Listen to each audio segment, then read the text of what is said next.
오늘 본문의 배경은 22절 이전의 내용을 보면 우리가 알고 있는 그 유명한 오병이어 기적입니다. 떡 5개, 물고기 2마리로 5,000명을 먹이는 수천 명을 먹였죠. 그 사건 이후에 또 예수님의 사역으로 보면은 그 이제 3년 마지막 마지막 유월절을 앞두고 십자가의 사역을 앞두고 행하신 대중들을 대상으로 한 기적은 아마 이게 거의 대부분 마지막 사역으로 보여지는 이적의 현장입니다. 이 오병이어 기적으로 사람들은 예수님을 열광합니다. 지난 3년간 가까운 예수님의 말씀 사역, 또 병자를 고치는 사역, 또 죽은 사람을 살리고 또 이렇게 오병이어 기적을 통해서 많은 사람 굶주린 자를 먹이는 이 일들을 통해서 예수님의 인기가 또 예수님의 제자들의 인기가 최절정에 오를 때였습니다. 그래서 요한복음 6장에 보면은 이렇게 오병이어 기적 이후에 사람들이 예수님을 임금으로 옹위하려고 하는 그런 움직임이 될 정도로 예수님의 인기, 예수님과 제자들의 인기가 최절정을 이루는 그런 순간을 맞이한 겁니다. 그런데 놀랍게도 오늘 읽었던 22절을 보면 예수님이 즉시라는 단어를 쓰면서 제자들을 군중들에게서 분리를 시킵니다. 그리고 갈릴리 호수를 건너가도록 배를 타고 빨리 보내버리는 상황입니다. 좀 신나는 일이고 사람들에게 환영을 받고 인정을 받는 자리이기 때문에 같이 좀 즐기면 좋을 텐데 예수님은 제자들을 분리시켜서 보내버립니다. 그런데 제자들은 예수님의 말씀에 잘 순종합니다. 예수님의 말씀을 따라서 대중들과 어울리지 않고 그 인기에 자신들의 어떤 마음들을 의탁하지 않고 순종해서 배를 타고 떠납니다. 떠나는데 그 예수님의 말씀을 따라 순종을 하며 떠나는 그 자리에도 불구하고 그 호수에서 풍랑을 만나 고생하는 장면입니다. 그 호수 한가운데, 그 바다 한가운데서 풍랑을 만나면서 그 가운데서 이 제자들이 믿음이 무엇인가를 배우는 순간을 경험하게 됩니다. 이 제자들은 예수님의 말씀에 순종하고 있습니다. 기적 이후에 사람들이 환호하고 박수치는 사람들, 환영하는 사람들 떠나라 해서 떠났습니다. 배를 타고 가라 해서 배를 타고 갔습니다. 그리고 열심히 노를 지어서 그 바다 건너편으로 가고 있는 중입니다. 어느새 바다는 깜깜해졌고 어느새 그 바람이 점점 더 세워지면서 풍랑이 되었고 파도가 높아지고 도저히 더 이상 앞으로 나아갈 수 없는 지경까지 이릅니다. 24절이죠. 바람이 거스름으로 물결로 말미암아 고난을 당하더라. 병행구절인 마가복음 6장 48절은 이렇게 말합니다. 바람이 거스름으로 제자들이 힘겹게 노젓는 것을 보시고 그 파도와 바람이 얼마나 강했던지 배가 앞으로 나아가지 못할 정도로 그 바람을 거스름으로 맞바람으로 맞이하고 있다는 거죠. 지금 이 배 안에 있는 제자들 대부분은 절반 이상은 어부 출신입니다. 배를 어떻게 운전해야 될지를 누구보다 잘 알고 이 갈릴리 호수에서 거의 평생을 어부로 지낸 그들이니까 이 파도를 피해서 어디로 피항을 해야 되는지를 알고 있습니다. 그런데도 불구하고 그 바람을 거스르면서 계속 앞으로 나아가려고 한다는 겁니다. 생각을 조금만 바꾸어서 그 바람을 등지고 배를 운전하면은 그 바람의 영향을 인해서 오히려 더 빨리 도착할 것입니다. 그러나 지금 가는 그 방향에서 방향을 바꾸어서 돌아간다면은 주님이 떠나보내신 곳으로 다시 가게 되는 거예요. 사람들이 환영했던 박수치면서 좋아했던 사람들이 있는 곳으로 돌아가게 된다는 것입니다. 그러면 바람도 피하고 위험도 피하고 안전하고 자기들을 좋아해주고 환영해주는 사람들을 만나니까 제자들은 얼마나 괜찮은 결정 아니겠습니까? 그런데 왜 제자들은 이렇게 바람을 거스르면서까지 노젓기를 힘겨워하면서까지 이렇게 그 건너편으로 가려고 하는 것입니까? 근거를 찾아보면 한 가지밖에 없습니다. 그곳으로 가라고 하신 분이 주님이시기 때문에, 주님이 가라고 말씀하셨기 때문에 환영하고 박수치고 좋아하는 사람들을 떠나서 맞바람을 맞으면서 파도와 싸우면서 그 파도를 뚫고 억지로라도 정말 죽을 것 같은 힘을 다해서 그 파도를 뚫고 나아가고 있는 것입니다. 한 가지 이유 때문에, 주님이 말씀하셨기 때문에, 그 말씀에 순종하기 위하여서 제자들의 순종입니다. 여러분, 믿음이라는 것은요, 순종하는 겁니다. 믿음은 다른 어떤 거창한 업적을 남기고 뭔가 대단한 일을 하는 것이 아니라 하나님의 말씀 앞에 순종하는 것, 이것이 믿음인 줄로 믿으시기 바랍니다. 한번 따라합시다. 믿음이란 하나님 말씀에 순종하는 것이다. 이걸 꼭 기억하셔야 됩니다. 우리가 그 전능하신 하나님 앞에서 뭔가를 이루어내려고 하다 보면은 가끔 우리가 하나님께 순종함을 놓쳐버릴 때가 있습니다. 중세시대에 영성이 깊은 수도 원장에게 배우려는 제자들이 모여들었습니다. 저를 제자로 받아주십시오. 그렇게 말했을 때 이 수도 원장님이 테스트를 합니다. 화분 하나씩 가져와가지고 배추를 거꾸로 심어 놓은 거예요. 자, 이것을 가져가서 한 달 뒤에 가져오너라. 잘 길러 오너라. 제자가 되겠다고 찾아온 사람들이 한 달 뒤에 왔는데 보니까 다 배추를 잘 길러 온 거예요. 다 잘 길러 왔는데 어떻게 길러 왔는가 하니까 이 거꾸로 박혀있던 배추를 뽑아가지고 반대로 심어 놓은 거예요.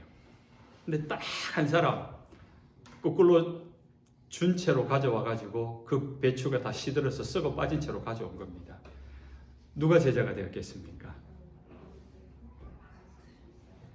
썩어 빠진 배추를 가져온 제자를 받아주었습니다. 왜냐하면 이 수도 원장님이 이 화분을 가져간 이 제자들이 이건 잘못 심겨져서 하면서 배추를 바로 심은 사람, 그리고 거기다 거름을 주고 그렇게 잘 키운 사람들, 똑똑한 사람들이죠. 전문인들이죠. 또 농부 출신들이죠. 전문 지식 있는 사람들입니다. 다 떨어뜨렸습니다. 이 수도원에서 그리스도의 제자가 될 사람은 그것이 무슨 말씀이든지 주님의 말씀에 순종하는 사람이 제자가 되지, 똑똑한 사람 필요 없다, 일 잘하는 사람 필요 없다, 자신의 전문 지식을 앞세워서 그것이 맞다고 생각해서 주님 말씀 앞에 순종할 줄 모른다면 그 사람은 제자 될 자격이 없다 하면서 제자를 가려 뽑았다는 이야기를 본 적이 있습니다. 주님의 말씀대로 순종하다 보니까 그 대가가 치열합니다. 파도와 싸우느라 지쳐버린 겁니다. 여러분, 우리가 하나님의 말씀에 순종한다고 모든 것이 순적하게 되는 것, 안 되던 일들이 다 형통하게 되는 것 아닙니다. 순종하다 보면은 때로는 내가 감당하지 않아야 될, 수고를 해야 될 일이 더 많습니다. 이 세상에서 우리가 하나님의 말씀대로 믿음으로 순종하며 살다 보면요, 사실은 믿음으로 살기 때문에 형통해야 될 것 같은데, 잘 돼야 될 것 같은데, 믿음으로 살기 때문에 잘못되는 경우가 더 많습니다. 확률입니다. 통계입니다. 왜냐하면은 이 세상에는 하나님을 믿는 사람보다 하나님을 믿지 않는 사람이 더 많고요, 하나님을 믿는 사람보다 믿지 않는 사람들이 세상의 권력과 돈과 모든 권한들을 더 많이 가지고 있기 때문에 그들이 살기 편한 세상으로 이 세상은 제도화되어 있고 구조화되어 있습니다. 그것은 어느 나라든지 마찬가지예요. 전 세계에서 미국은 기독교 국가라고 이야기는 하지만은 사실은 기독교 국가라고 할 수 없을 정도로 하나님을 믿는 사람보다 믿지 않는 사람 중심으로 이 나라가 세워져 있지 않습니까? 제도화되어 있지 않습니까? 그래서 우리는 이 믿음으로 산다는 것은 오늘 이 제자들의 모습을 보면서 우리는 좀 각인을 시켜야 됩니다. 하나님의 말씀대로 순종하며 산다는 것은 파도와 싸우는 거구나, 맞바람을 맞으면서 앞으로 나아가야 되는 너무너무 힘든 일이구나. 여러분, 그것이 순종의 대가입니다. 믿음의 대가인 것입니다. 그래서 우리보다 앞서 믿음의 선진들은 고난을 당합니다. 억울한 일을 당합니다. 억울한 죽임을 당합니다. 그걸 순교라고 하지요. 그렇게 죽임을 당하고 그렇게 억울한 일을 당할지언정 믿음을 버리지 않습니다. 히브리서 11장이 믿음의 장인데 1절부터 34절까지는 믿음으로 살면서 기적이 일어나고 놀라운 행적들이 나타났던 세상에서 존경을 입었던 자들의 이야기가 있어요. 모세같이 여호수아같이 믿음으로 살았더니 기적이 막 일어난 사람들이에요. 그런데 35절부터 나오는 그 사람들의 이름들은요 달라요. 믿음 때문에 고난당하고 믿음 때문에 토굴 속에서 짐승의 가죽을 뒤집어 쓰면서 그냥 노숙자처럼 생활하고 붙잡혀서 칼로 베임을 당해 죽임을 당하고 톱으로 썰어서 죽임을 당하고 그렇게 억울하게 죽임을 당하는 고통 속에 죽임을 당하는 많은 믿음의 사람들이 있습니다. 여러분이 믿음으로 살아간다면요 두 가지 모습일 겁니다. 놀라운 하나님의 능력이 나타나서 강력한 기적이 일으키는 그래서 세상 가운데서도 정말 위대한 업적을 드러내면서 빛나는 사람이 되든지 아니면 반대로 세상에서 쫓김을 당하면서 세상에 굴욕을 당하면서 세상에 억울함을 당하면서 고난을 당하고 순교를 당하는 그런 비참한 삶을 살아갈 수도 있다는 겁니다. 둘 중에 하나예요. 둘 중에 하나. 믿음으로 순종할 때. 그래서 여러분 믿음으로 살아가다가 영광스럽습니까? 자만하지 마십시오. 끝까지 그 영광스러운 가운데 머물 수 있도록 주님 앞에 겸손히 쓰임받기를 기도하시고 그러나 믿음으로 살아가는데 억울하게 고난당하고 환난을 당한다면 오직 하나님의 위로를 구하십시오. 내 이름이 히브리서 11장 35절에 기록되고 있구나. 그렇게 생각하시면서 잘못 사는 것이 아닙니다. 내가 잘못 살고 있나 의심하지 마시기 바랍니다. 오늘 이 제자들이 이렇게 파도와 싸우고 고난을 당하는 것처럼 그렇게 지쳐서 더 이상 노를 저을 수 없을 때가 되었을 때 예수님이 찾아오십니다. 밤사경 새벽 3시부터 6시 사이 초저녁에 배를 타고 떠났는데 새벽 3시까지 얼마나 바다에서 오랫동안 모든 제자들이 지칠 정도로 노를 저었다는 거 아닙니까? 더 이상 노를 짐이 없어서 쓰러졌을 때 포기할 그때 주님이 등장합니다. 바다 위를 주님이 걸어오신 겁니다. 위로가 되지 않습니까? 이게 더 이상 못하겠다. 끝이다라고 하는 순간 믿음을 버티다 그 믿음이 더 이상 버틸 수 없을 지경에 주님이 오신다는 거예요. 그런데 얼마나 힘이 들었던지 파도 위를 걸어오는 주님을 보고 주님으로 알아보지 못해요. 두려움이 너무 많은 겁니다. 너무 지쳐버린 겁니다. 그래서 주님을 보고도 주님이라고 부르지 않고 유령이다라고 말합니다. 유령이다. 귀신이다. 너무 놀랐다는 거죠. 그러나 주님께서 난이 두려워하지 말아라. 얼마나 두려워했으면 두려워하지 말아라. 위로의 말씀을 전해줍니다. 그래서 제자들이 주님인지 알아봅니다. 베드로가 한 번 더 확인합니다. 만일 주님이시거든 주님처럼 나도 바다 위를 걷게 해주십시오. 어떻게 이런 질문을 할 수 있을까요? 이 믿음 없이는 할 수 없는 질문 같아요. 한번 던져본 말 같은데 정말 주님이라면 나도 주님처럼 그 바다 위를 걸을 수 있게 해주십시오. 이 말하기는 쉬운데요. 그 다음 말에 저는 깜짝 놀랍니다. 주님이 듣고 한마디 합니다. 오라. 오라. 이제 결정은 베드로에게 달린 거예요. 베드로가 주님에게 주님이라면 나를 주님처럼 걷게 해주십시오. 주님이 오라는 거예요. 이 파도 위를 오라는 겁니다. 얼마나 많은 갈등이 있었을까요? 얼마나 고민이 되었을까요? 얼마나 주저가 되었을까요? 고민도 되고 주저도 되고 의심도 되고 불안도 하지만은 베드로는 오라는 주님 말씀 하나에 바다 위를 걸어오는 주님을 바라보면서 배에서 뛰어내립니다. 적어도 주님인 줄 확인했고 주님께서 오라고 하셨다면 나머지 제자들도 뛰어내려야 되는데 베드로 외에는 아무도 안 뛰어내립니다. 그런데 놀라운 일이 생겼습니다. 베드로가 바다 위를 뛰어내렸는데 빠지지 않습니다. 그 파도 위를 걷고 있는 겁니다. 주님처럼 걷고 있는 겁니다. 놀라운 일이 일어난 겁니다. 베드로가 제일 놀랐을 것이고 그 베드로를 지켜보는 나머지 제자들 배 안에서 놀랐을 것입니다. 나도 뛰어내릴 걸. 그러지 않았을까요? 후회하지 않았을까요? 그 순간 베드로가 갑자기 물속에 빠져갑니다. 성경은 이렇게 이야기합니다. 걸어서 예수께로 가되 29절이죠. 30절 바람을 보고 무서워 빠져가는지라 소리질 내릴 때 주여 나를 구원하소서. 베드로가 주님처럼 바다를 걸을 수 있었을 때는요, 주님의 오라는 음성을 들었던 거예요. 주님 말씀 오라는 그 음성을 들었고 자기를 부르신 주님을 향하여 시선이 고정되어 있었습니다. 그런데 30절에 보니까 어느 순간 불어오는 바람 소리에 덮쳐오는 파도에 시선을 빼앗겨 버린 거예요.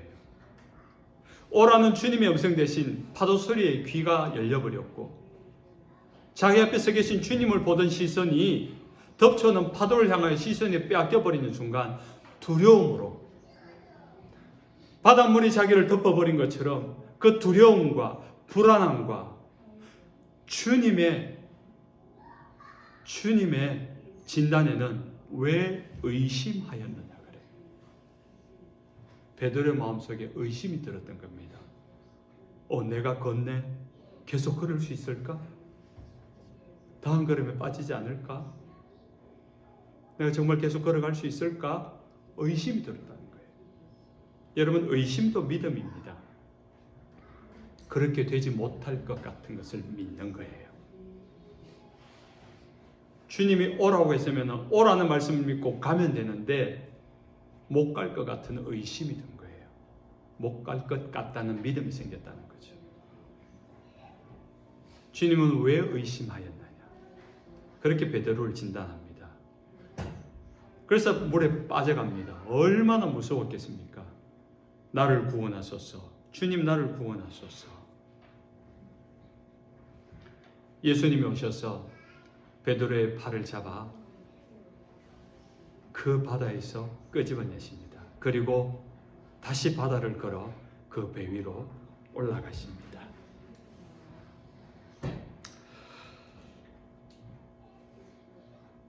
풍랑이는 파도 앞에서 배 밖으로 뛰어내린 것은 베드로의 평생에 아마 처음 했던 행동일 것입니다.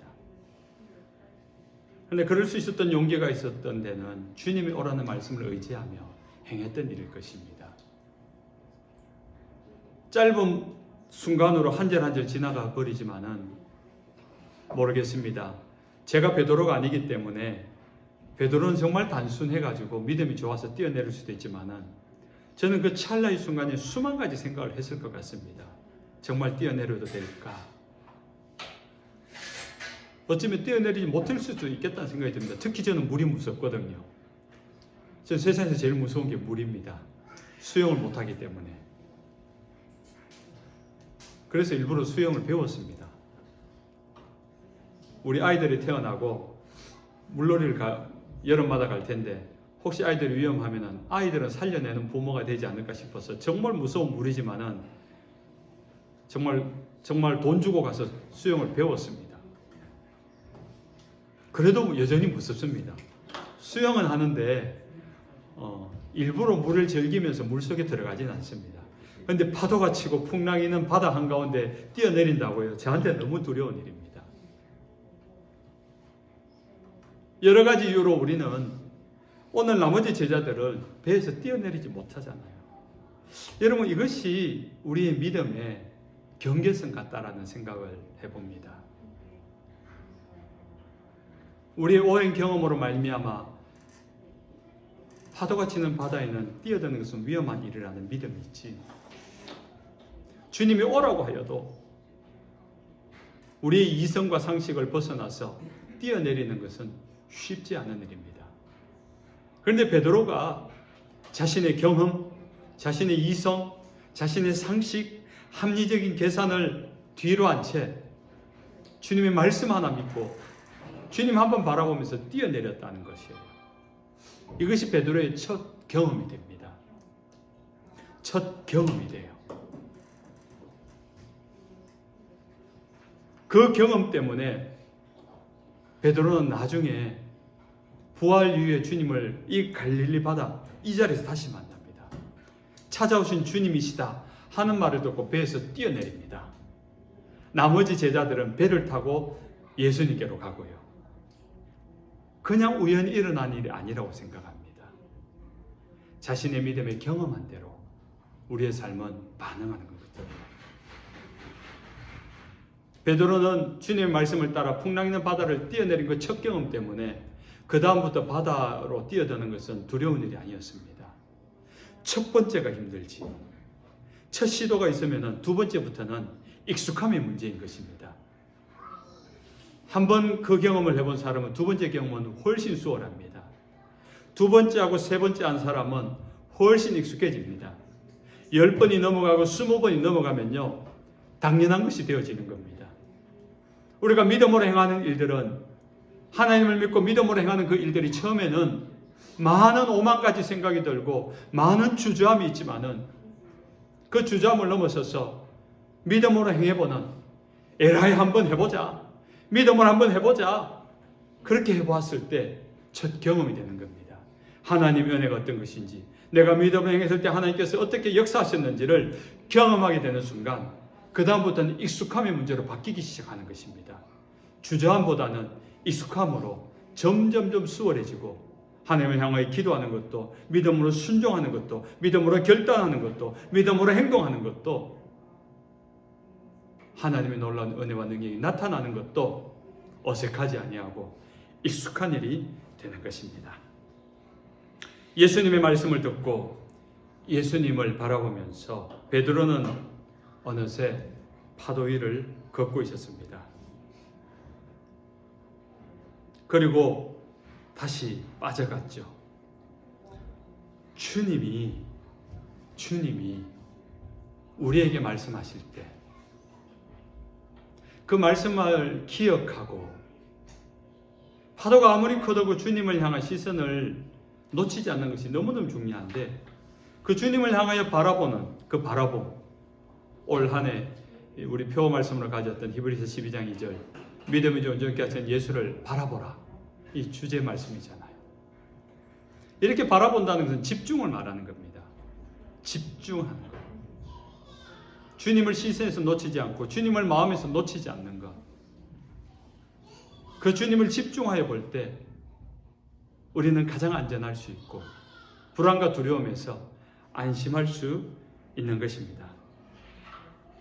여러분의 시선이 주님에게서 떨어지지 않길 바랍니다. 믿음이라는 것은 하나님을 향하여 집중하는 것입니다. 어떤 도시에 사형수가 사형 집행을 앞두고 있는데 그 나라의 임금에게, 왕에게 항변을 합니다. 내가 지은 죄는 인정하지만은 내가 사형 당할 수밖에 없는 그 죄를 지었던 내 삶의 환경은 누구에게 책임이 있느냐? 난 어릴 때 사랑을 받지 못했고, 나는 부모에게 사랑을 받지 못했고, 많은 사람을 인정받지 못했다. 내가 자라온 환경 내내 나는 불우한 환경 속에 살았다. 그래서 나는 이렇게 죄를 지을 수밖에 없었다 라고 이야기하니까 임금님이 그 사형수를 불렀습니다.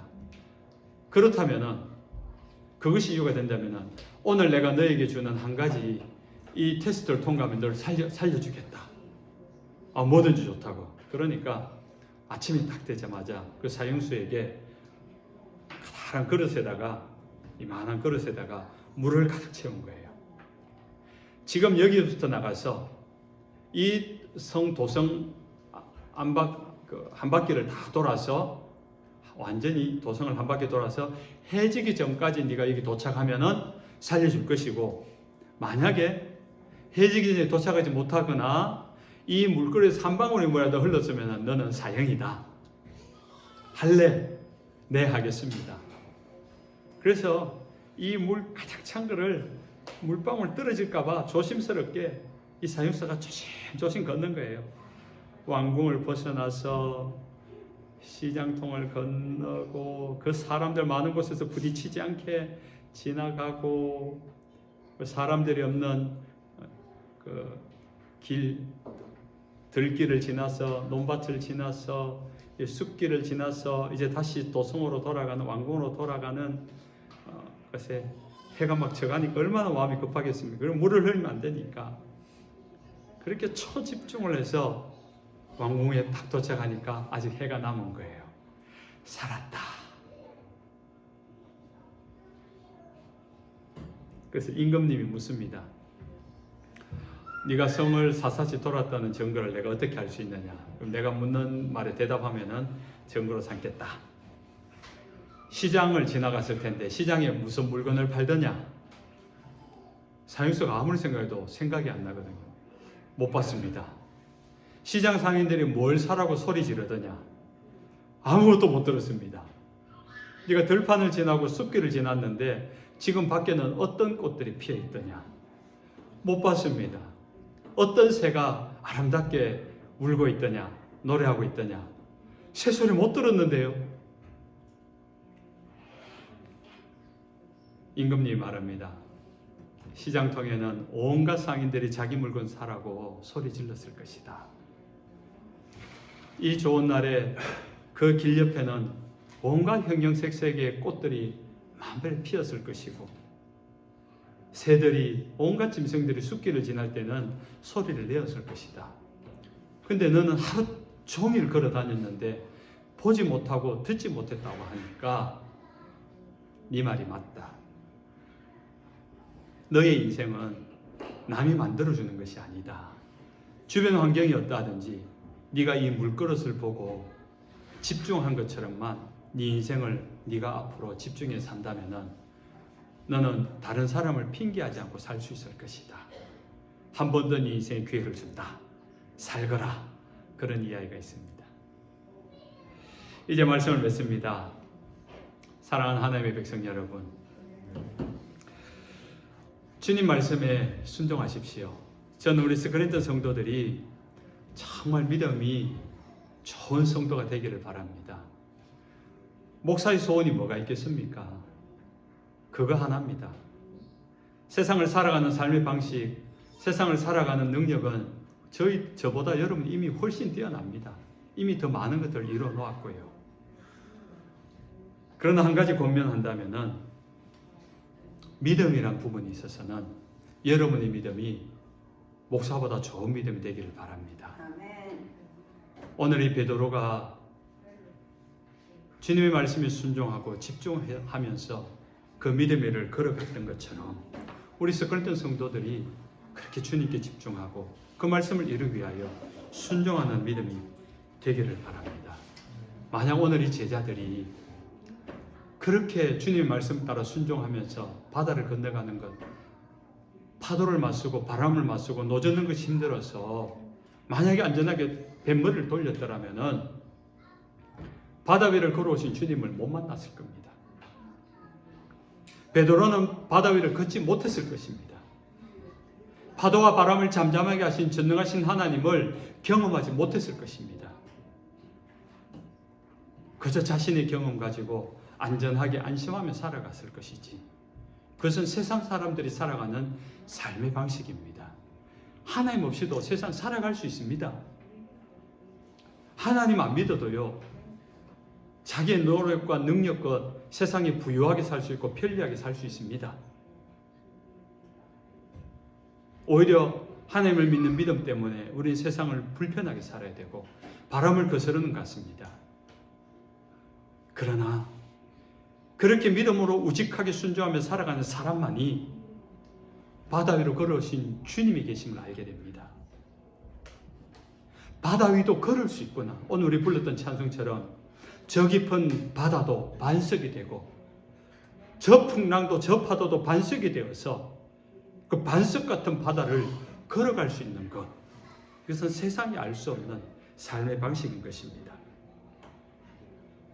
그래서 믿음으로 산다는 것은 세상에 볼 때 모험하는 것과 같습니다.